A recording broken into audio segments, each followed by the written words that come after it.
Hello, ಎಲ್ಲರಿಗೂ ನಮಸ್ಕಾರ. Welcome back to my YouTube channel.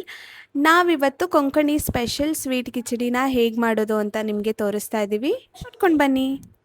ಇಲ್ಲಿ ನಾವು 1 ಲೋಟ ಅಷ್ಟು ಗೋಧಿ ಕಡ್ಡಿನ ತೊಗೊಂಡಿದ್ದೀವಿ. ಅದನ್ನು ಒಂದು ಪಾತ್ರೆಗೆ ಹಾಕಿ ತುಪ್ಪದಲ್ಲಿ ಅದನ್ನು ಸರಿಯಾಗಿ ನೀವು ಫ್ರೈ ಮಾಡಬೇಕು. ಗೋಧಿ ಕಡ್ಡಿ ಏನಿದೆ ಅದು ಒಳ್ಳೆ ಪರಿಮಳ ಬರಬೇಕು, ಅಲ್ಲಿ ತನಕ ನೀವು ಫ್ರೈ ಮಾಡಬೇಕು.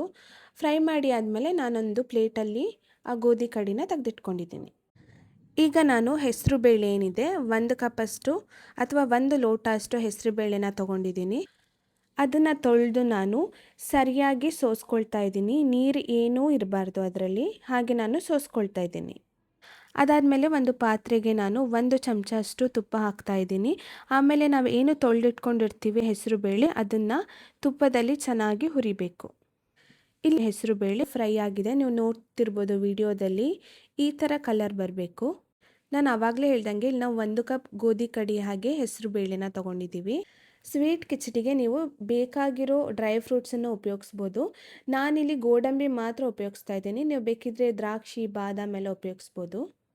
ನಾನಿಲ್ಲಿ ಕುಕ್ಕರ್ ತೊಗೊಂಡಿದ್ದೀನಿ. ಆ ಕುಕ್ಕರ್ಗೆ ನಾನು ಹುರಿದಿಟ್ಕೊಂಡಿರೋ ಹೆಸರು ಬೇಳೆ, ಗೋಧಿ ಕಡ್ಡಿ ಹಾಗೆ ಗೋಡಂಬಿನ ಹಾಕ್ತಾಯಿದ್ದೀನಿ.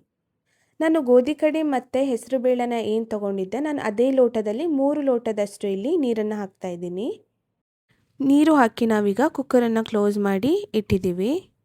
ಇಲ್ಲಿ ಅರ್ಧ ತೆಂಗಿನಕಾಯಿ ತುರಿ ಹಾಗೆ ನಾನು ಏಲಕ್ಕಿ ಪುಡಿನ ತೊಗೊಂಡಿದ್ದೀನಿ. ಇಲ್ಲಿ 4 ವಿಷಿಲ್ ಬರಬೇಕು. 4 ವಿಷಿಲ್ ಆಯಿತು. ಈಗ ನಾವು ಓಪನ್ ಮಾಡಿ ನೋಡ್ತಾ ಇದ್ದೀವಿ. ಇಲ್ಲಿ ಸರಿಯಾಗಿ ಬೆಂದಿದೆ, ನೀವು ನೋಡ್ತಾ ಇರ್ಬೋದು. ನಾವಿಲ್ಲಿ ಹೆಸರು ಬೇಳೆನ ಬೆಂದಿದೆಯಾ ಅಂತ ನೋಡ್ತಾ ಇದ್ದೀವಿ. ಹೆಸರು ಬೇಳೆ ಸರಿಯಾಗಿ ಬೆಂದಿತ್ತು, ನೀವು ನೋಡ್ತಿರ್ಬೋದು ವಿಡಿಯೋದಲ್ಲಿ. ಅದಾದಮೇಲೆ ನಾವೀಗ ಅದನ್ನು ಒಂದು ಪಾತ್ರೆಗೆ ಹಾಕ್ತಾ ಇದ್ದೀವಿ. ಈಗ ನಾವು ಅದೇ ಕಪ್ ಮೆಷರ್ಮೆಂಟಲ್ಲಿ 2 ಲೋಟ ಸಕ್ಕರೆನ ತೊಗೊಂಡಿದ್ದೀವಿ. ನಾವೇನು ಬೇಯಿಸಿಟ್ಕೊಂಡಿರ್ತೀವಿ, ನಾನು ಅದನ್ನು ಇಲ್ಲಿ ಒಂದು ಪಾತ್ರೆಗೆ ಹಾಕಿ ಅದಕ್ಕೆ ನಾವು ತೊಗೊಂಡಿರೋ 2 ಲೋಟದಷ್ಟು ಸಕ್ಕರೆನ ಹಾಕ್ತಾಯಿದ್ದೀನಿ.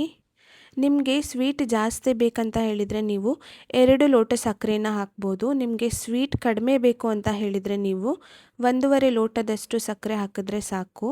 ನೀವು ಸಕ್ಕರೆ ಬದಲು ಬೆಲ್ಲನೂ ಯೂಸ್ ಮಾಡ್ಬೋದು. ಇಲ್ಲಿ ನೀವು ನೋಡ್ತಿರ್ಬೋದು ನಾವು ಹಾಕಿರೋ ಸಕ್ಕರೆ ಇಲ್ಲಿ ಕರಗಿದೆ.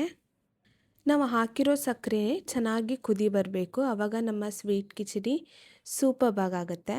ಇಲ್ಲಿ ಸಕ್ಕರೆ ಕುದಿ ಬಂದಮೇಲೆ ನಾನು ಅದಕ್ಕೆ ತೆಂಗಿನ ತುರಿ ನಾವೇನು ತೊಗೊಂಡಿರ್ತೀವಿ ಅದನ್ನು ನಾನು ಹಾಕ್ತಾಯಿದ್ದೀನಿ. ಈ ಕಿಚಡಿಗೆ ಟೇಸ್ಟ್ ಬರೋದು ತೆಂಗಿನಕಾಯಿ ತುರಿಯಿಂದ. ಅದಾದಮೇಲೆ ನಾನು ಇದನ್ನು ಮಿಕ್ಸ್ ಮಾಡ್ತಾಯಿದ್ದೀನಿ. ನೀವು ಮಿಕ್ಸ್ ಮಾಡಿದ್ಮೇಲೆ ನೋಡಿ, ನಿಮಗೆ ಕಿಚಡಿ ತುಂಬ ಗಟ್ಟಿ ಅನಿಸಿದ್ರೆ ನೀವು ಅದಕ್ಕೆ ಸ್ವಲ್ಪ ನೀರನ್ನು ಹಾಕಿ ಮತ್ತೆ ಮಿಕ್ಸ್ ಮಾಡ್ಕೊಳ್ಳಿ.